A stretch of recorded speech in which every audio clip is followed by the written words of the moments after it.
বাংলাদেশের অন্তর্বর্তীকালীন সরকারের প্রধান উপদেষ্টা অধ্যাপক ডক্টর মোহাম্মদ ইউনূসের বিরুদ্ধে দেশটির সেনাবাহিনী সামরিক কূ সম্ভাবনা নিয়ে ভারতীয় সংবাদ মাধ্যমের খবরের প্রতিবাদ জানিয়েছেন আন্তঃবাহিনী জনসংযোগ পরিদপ্তর।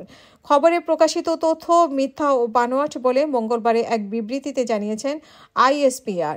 ভারতীয় সংবাদ মাধ্যম ইন্ডিয়া টুডেতে সম্প্রতি প্রধান উপদেষ্টা মোহাম্মদ ইউনূসের বিরুদ্ধে সামরিক অভ্যুত্থানের সম্ভাবনার মধ্যে বাংলাদেশের সেনাবাহিনীর জরুরি বৈঠক শিরোনামে ওই প্রতিবেদন প্রকাশ করা হয়।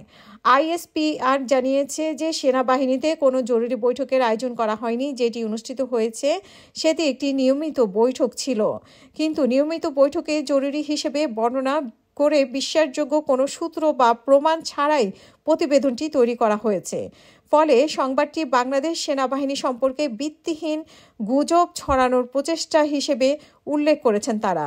এর প্রতিবাদে জানিয়ে ভারতীয় গণমাধ্যমকে আরও দায়িত্বশীল সাংবাদিকতা করার আহ্বান জানিয়েছেন আইএসপিআর।